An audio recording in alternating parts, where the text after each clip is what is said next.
Selamat pagi dan salam sejahtera untuk kita semua. Ingin mempresentasikan materi kami yang berjudul Perjanjian Kredit. Mari kita melihat materinya.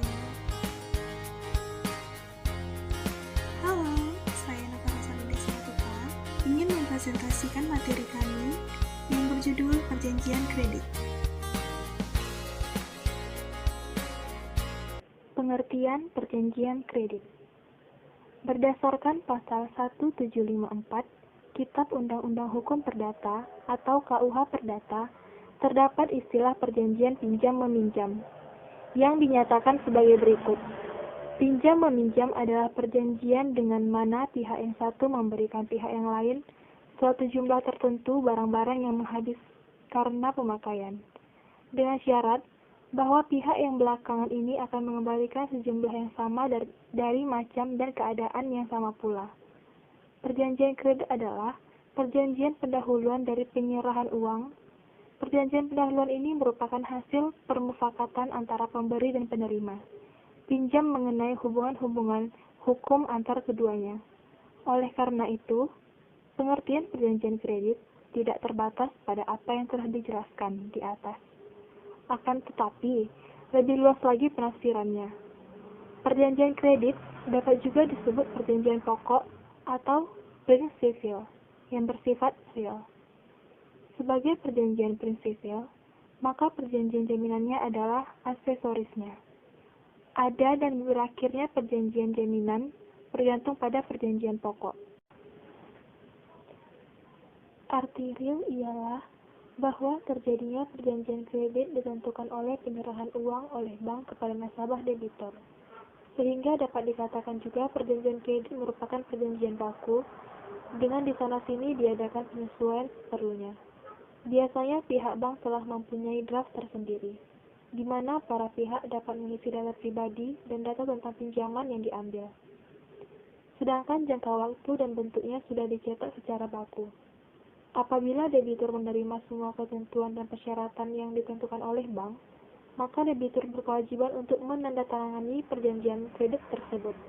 Apabila debitur menolak, maka debitur tidak perlu untuk menandatangani perjanjian kredit tersebut. Selanjutnya, untuk dapat terjadi suatu perjanjian, maka ada beberapa syarat yang harus dipenuhi, salah satunya adalah sepakat. Sehingga dengan ditandatangani perjanjian kredit tersebut, berarti berlakulah perjanjian kredit antara kreditur dan debitur. Selanjutnya, kita masuk ke dalam isi perjanjian kredit. Pada praktik isi perjanjian kredit, berbeda-beda antar satu bank dengan bank lainnya. Disesuaikan dengan kebutuhan masing-masing. Perjanjian kredit tersebut dapat mengacu pada ketentuan-ketentuan dalam Kitab Undang-Undang Hukum Perdata atau KUH Perdata. Dapat pula berdasarkan atas kesepakatan bersama. Akan tetapi, untuk aturan-aturan yang memaksa harus sesuai dengan ketentuan yang tercantum dalam KUH Perdata. Hal-hal yang dicantumkan dalam perjanjian kredit meliputi definisi serta istilah-istilah yang akan digunakan dalam perjanjian. Jumlah dan batas waktu pinjaman, pembayaran kembali pinjaman, hak si peminjam, dan dendanya apabila debitur lalai membayar bunga. Terakhir dicantumkan berbagai klausula seperti hukum yang berlaku untuk perjanjian tersebut. Saya Esther Danti Pegoltom. Saya akan melanjutkan presentasi nomor 3. 3. Subjek-subjek dalam perjanjian kredit. A. Pemberi kredit atau kreditur. Berdasarkan pasal 1 nomor 10 tahun 1998 menyebutkan bahwa bank adalah badan usaha yang menghimpun dana dari masyarakat dalam bentuk simpanan dan menyalurkannya kepada masyarakat dalam bentuk kredit dan bentuk-bentuk lainnya dalam rangka meningkatkan taraf hidup rakyat. Selanjutnya, jenis bank menurut pasal 5 ayat 1 Undang-Undang Nomor 7 Tahun 1992 adalah Bank Umum dan Bank Perkreditan Rakyat atau BPR. Bank Umum menurut pasal 5 ayat 1 Undang-Undang Nomor 7 Tahun 1992 dapat untuk mengkhususkan diri untuk melaksanakan kegiatan tertentu atau memberikan perhatian yang lebih besar kepada kegiatan tertentu. Bank Perkreditan Rakyat yaitu bank yang dapat menerima simpanan hanya dalam bentuk deposito berjangka, tabungan dan atau bentuk lainnya yang dipersamakan dengan itu pemberian kredit pada hakikatnya. melaksanakan secara langsung tugas-tugas pemerintah yang berkaitan dengan pengembangan sektor ekonomi untuk meningkatkan kesejahteraan rakyat menurut pola yang diterapkan oleh pemerintah. B. Penerimaan kredit atau debitur. Menurut Pasal 8 Undang-Undang Nomor 7 Tahun 1992, dalam pemberian kredit, Bank Umum wajib mempunyai keyakinan atas kemampuan dan kesanggupan debitur untuk melunasi hutangnya sesuai dengan yang diperjanjikan. Keyakinan bank tersebut menurut penjelasan Pasal 8 Undang-Undang Nomor 7 Tahun 1992 berdasarkan penilaian yang seksama terhadap watak, kemampuan, modal, agunan prospek usaha debitur. Berkenaan dengan hal tersebut, pengaturan tentang debitur tidak diatur secara tegas siapa saja yang dapat menjadi debitur. Akan tetapi, hanya disebutkan bahwa debitur adalah orang yang mendapat fasilitas dari pihak kreditur atau bank, berupa kredit dengan kewajiban mengembalikan pada waktu yang telah disepakati. Oleh karena itu, dapat disimpulkan bahwa debitur adalah perseorangan atau badan usaha yang mendapatkan kredit dan wajib mengembalikan setelah jangka waktu yang telah ditentukan. 4. Jaminan pada perjanjian kredit. Kredit yang diberikan oleh bank mengandung risiko dalam pelaksanaannya, sehingga bank harus memperhatikan asas-asas perkreditan yang sehat. Perjanjian kredit dibuat berdasarkan prinsip karakter, capacity, capital, collateral, and condition of economic, yang merupakan unsur penting untuk menganalisa apakah calon debitur bisa mendapat kredit dari bank atau tidak. Fungsi jaminan ini diantara lain adalah sebagai pengaman apabila di kemudian hari debitur tidak memenuhi kewajiban-kewajibannya. Berdasarkan Pasal 1131 dan Pasal 1132 Kitab Undang-Undang Hukum Perdata atau KUHP Perdata yang mengatur jaminan. Pasal 1131 menyebutkan bahwa segala kebendaan si berhutang, baik yang bergerak maupun yang tak bergerak, baik yang sudah ada maupun yang akan ada di kemudian hari, menjadi tanggungan untuk segala perikatan perseorangan. Berdasarkan uraian tersebut, dapat dikatakan bahwa semua harta kekayaan si berhutang dijadikan jaminan bagi semua kewajibannya, yang mana hutang tersebut meliputi A. Benda bergerak dan tidak bergerak, B. Benda yang sudah ada pada saat perjanjian dibuat, C. Benda yang baru akan ada pada saat perjanjian dibuat. Selanjutnya, Pasal 1132 KUHP Perdata menjelaskan bahwa kebendaan tersebut menjadi jaminan bersama-sama bagi semua orang yang menghutangkan padanya. Pendapatan penjualan benda-benda itu dibagi menurut keseimbangan, yaitu menurut besar kecilnya piutang masing-masing, kecuali apabila di antara para piutang itu ada alasan-alasan yang sah untuk didahulukan. Berdasarkan hal tersebut di atas, maka Pasal 1131 dan 1132 KUHP Perdata merupakan suatu perlindungan kepada kreditur yang bersifat umum, yang artinya bahwa yang dapat dijadikan jaminan adalah semua harta debitur. Menurut Hartono Hadi Suprapto, jaminan adalah sesuatu yang diberikan kepada kreditur untuk menimbulkan keyakinan bahwa debitur akan memenuhi kewajiban yang dapat dinilai dengan uang yang timbul dari suatu perikatan. Jadi, tujuannya adalah untuk memberikan keyakinan kepada kreditur bahwa piutangnya akan dikembalikan oleh debitur.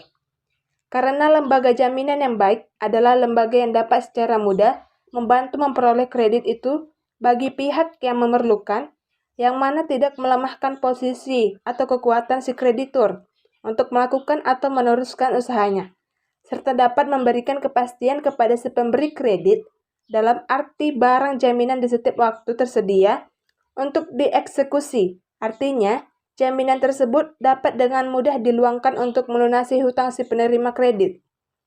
Perjanjian jaminan merupakan salah satu perjanjian yang bersifat aksesorir atau tambahan, yaitu perjanjian yang selalu menyertai perjanjian pokok, sehingga perjanjian jaminan dapat berakhir bila perjanjian pokoknya telah berakhir. Saya Riana Sari, saya akan melanjutkan membaca materi selanjutnya. 5. Jangka waktu. Perjanjian kredit perlu ditentukan jangka waktu, karena Kredit adalah pinjaman dan akhirnya pada suatu waktu harus dikembalikan kepada penyedia kredit. Terlebih lagi, untuk perbankan waktu kredit yang diberikan itu berasal dari dana masyarakat. Oleh karena itulah perlu dicantumkannya item jangka waktu agar setiap kreditur dapat bertanggung jawab terhadap kewajibannya. Jika jangka waktu telah ditentukan dan penerima kredit ingkar janji, perlu ditentukan hukuman atas kelalaian itu, apakah berupa denda, bunga, biaya, dan lain-lain, sehingga menyelesaikan kredit itu tidak berlarut-larut. Hal ini akan memudahkan proses penyelesaian baik dilihat dari sudut penyedia dan penerima kredit. 6. Syarat syahnya perjanjian kredit. Untuk membuat suatu perjanjian, kredit harus memenuhi syarat-syarat supaya perjanjian tersebut diakui dan mengikat pada pihak yang membuatnya. Menurut pasal 1320 KUHPER ataupun KUHPER ada 4 yang diperlukan untuk sahnya suatu perjanjian, yaitu yang pertama, sepakat mereka yang mengikatkan dirinya. Maksudnya bahwa pada pihak yang membuat perjanjian telah sepakat atau setuju mengenai hal-hal pokok dari perjanjian yang dibuat. Kesepakatan itu dianggap tidak ada apabila sepakat itu diberikan karena kekeliruan atau kehilapan atau dipelorehnya dengan paksaan atau penipuan. 2. Kecakapan untuk membuat suatu perikatan. Maksudnya, cakap adalah orang yang sudah dewasa, sehat akal pikiran, dan tidak dilarang oleh suatu peraturan perundang-undangan untuk melakukan suatu perbuatan tertentu. Orang-orang yang dianggap tidak cakap untuk melakukan perbuatan hukum yaitu A. Orang-orang yang belum dewasa, B. Orang-orang yang ditaruh di bawah pengampunan, C. Orang-orang yang dilarang undang-undang untuk melakukan perbuatan hukum tertentu. Misalnya, orang yang telah dinyatakan violet oleh pengadilan. 3. Suatu hal tertentu artinya dalam membuat perjanjian, apa yang diperjanjikan harus jelas sehingga hak dan kewajiban para pihak bisa ditetapkan. Suatu sebab yang halal artinya suatu perjanjian harus berdasar perjanjian, apa yang diperjanjikan harus jelas sehingga hak dan kewajiban para pihak bisa ditetapkan. Suatu sebab yang halal artinya suatu perjanjian harus berdasarkan sebab yang halal atau diperbolehkan oleh undang-undang. Kriteria atau ukuran sebab yang halal adalah perjanjian yang dibuat tidak boleh bertentangan dengan undang-undang, kesusilaan dan ketertiban umum. Syarat ke-1 dan ke-2 dinamakan syarat subjektif karena mengenai subjek yang mengadakan perjanjian, sedangkan syarat ke-3 dan ke-4 dinamakan syarat-syarat objektif karena mengenai objek yang diperjanjikan dalam perjanjian. Apabila syarat subjektif tidak dipenuhi, maka perjanjiannya dapat dibatalkan oleh hakim atas permintaan pihak yang tidak cakap atau yang memberikan kesepakatan secara tidak bebas. Selama tidak dibatalkan, perjanjian tersebut tetap mengikat pada pihak. Sedangkan apabila syarat-syarat objektif yang tidak dipenuhi, maka perjanjian batal demi hukum yang artinya dari semula dianggap tidak pernah ada sehingga tiada dasar untuk saling menuntut di muka hakim atau pengadilan. Perkenalkan, nama saya Nismawati Halawa dari kelas akuntansi 21. Baiklah, saya akan membacakan kasus-kasus pengertian perjanjian kredit. Kasus yaitu PT Latindro didirikan 1995 oleh Yayasan Amal Endrekang yang terdiri dari orang-orang Makassar yang telah berhasil dan ingin berpartisipasi pada kemajuan Kota Makassar. Salah satu wujud partisipasinya tersebut adalah mendirikan Bank BPR. Kredit yang akan diberikan oleh pihak bank mengandung banyak risiko, sehingga dalam perjanjian kredit, bank harus memperhatikan asas-asas perkreditan yang sehat. Dengan memberikan kredit, bank wajib melakukan analisis terhadap kemampuan debitur untuk membayar kembali hutangnya. Pasal 8 Undang-Undang Nomor 10 Tahun 1998 tentang perubahan atas Undang-Undang Nomor 7 Tahun 1992 tentang dalam memberikan kredit atau pembiayaan berdasarkan prinsip syariah, maka bank umum wajib mempunyai keyakinan berdasarkan analisis yang mendalam atas kemampuan dan kesanggupan debitur untuk melunasi utangnya.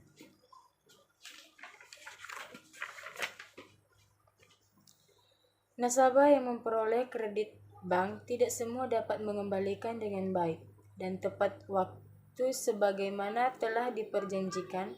Pada kenyataannya selalu ada sebagian nasabah karena suatu sebab tidak dapat mengembangkan kredit bank yang telah memajukannya. Nasabah yang tidak dapat mengembalikan kredit itu bisa disebabkan karena wan prestasi yakni si debitur tidak melaksanakan apa yang telah dijanjikan, atau ingkar janji, ataupun debitur melanggar isi perjanjian bila debitur melakukan sesuatu yang tidak diinginkan. Dalam dunia perbankan, wan prestasi ini dikenal kredit macet, suatu keadaan di mana seorang nasabah tidak mampu membayar lunas kredit bank tepat pada waktunya. Adapun mengenai wan prestasi apabila dihubungkan dengan kredit macet. 1. Nasabah sama sekali tidak dapat membayar angsuran kredit beserta bunganya. 2. Nasabah membayar sebagian angsuran kredit beserta bunganya. Pembayaran angsuran kredit tidak dapat dipersoalkan apakah nasabah telah membayar sebagian besar atau sebagian kecil angsuran. Walaupun nasabah kurang membayar satu kali angsuran, tetap tergolong kredit macet. 3. Nasabah membayar lunas kredit beserta bunganya setelah jangka waktu yang diperjanjikan.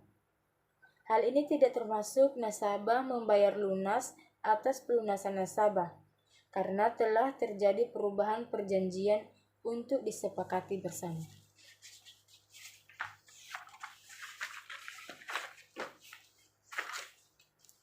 Analisis. Berdasarkan inti uraian pembahasan, yaitu mengenai kasus perjanjian kredit terhadap nasabah yang telah dilakukan oleh PT Latundru Latindro terkait tindakan penayangan tersebut yang telah melanggar perjanjian, Pasal 8 Undang-Undang Nomor 10 Tahun 1998 tentang perubahan atas Undang-Undang Nomor 7 Tahun 1992 tentang dalam memberikan kredit atau pembiayaan berdasarkan prinsip syariah, maka bank umum wajib mempunyai keyakinan berdasarkan analisis yang mendalam atas kemampuan dan kesanggupan debitur untuk melunasi utangnya. Yang mana apabila nasabah tidak dapat mengembalikan dengan baik dan tepat waktu sebagaimana yang telah diperjanjikan, maka secara terpaksa diselesaikan melalui jalur hukum.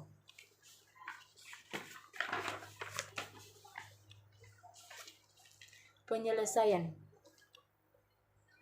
Solusi untuk mengurangi kasus perjanjian kredit dalam melunasi utang yang dilakukan oleh PT Latundru Latindro, yakni memperketat dalam analisis kredit,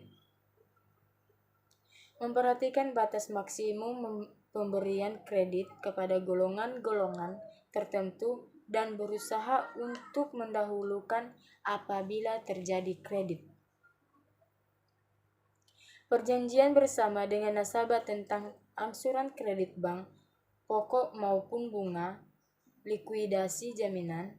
Apabila kredit yang diberikan sudah tidak bisa lagi diselesaikan, maka jalan terakhir adalah likuidasi jaminan. Adapun likuidasi yang dilakukan yaitu 1. Teguran. Ini dilakukan apabila debitur tidak dapat melunasi piutangnya pada saat jatuh tempo. 2. Somasi. Maka meminta bantuan pada pengadilan negeri untuk melayangkan somasi. 3. Gugatan. Bila debitur berkeberatan untuk dieksekusi jaminan, maka tidak ada jalan lain bagi BPR kecuali menggunakan eksekusi jaminan melalui suatu gugatan terhadap debitur untuk memperoleh putusan pengadilan negeri sebagai dasar untuk eksekusi jaminan tersebut. Baiklah, sekian dan terima kasih dari kelompok kami. Saya ucapkan terima kasih.